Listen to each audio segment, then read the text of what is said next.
Всем привет! В этом ролике поделюсь с вами схемой выполнения короткой женской стрижки, которую я бы назвала классической пикси.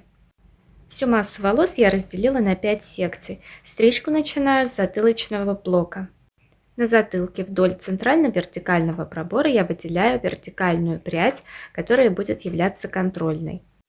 Простригаю ее по форме головы, угол среза 90 градусов.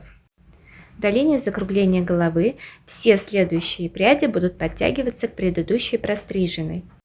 Начиная от закругления головы ближе к ушам, все волосы будут подтягиваться к последней пряди на линии закругления головы.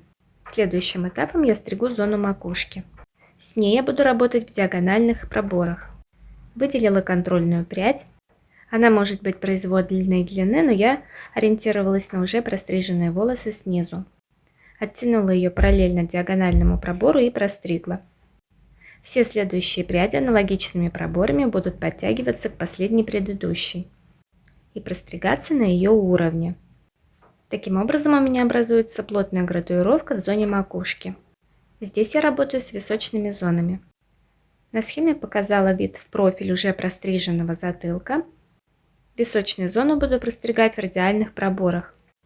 Выделила контрольную прядь в зоне над ухом вертикальным пробором и простригла ее на длину волос ближе к затылку. Все пряди в височной зоне радиальными проборами я подтягивала к контрольной пряди над ухом. Дальше я приступила к стрижке во фронтальной теменной зоне. Вдоль вертикального пробора выделила прядь и простригла ее в прямую проекцию. Она является контрольной. Затем радиальными проборами я простригла все волосы сначала с одной стороны, затем с другой. Каждая простриженная прядь являлась контрольной для следующей. Сейчас можно увидеть небольшой фрагмент процесса самой стрижки. Волосы на затылочном блоке за ухом я подтягиваю на себя.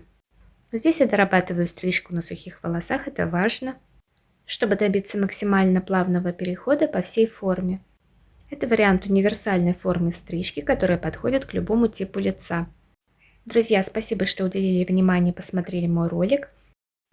А также не забывайте подписываться на канал, чтобы не пропускать новые публикации. Надеюсь, вам было интересно. Всем пока!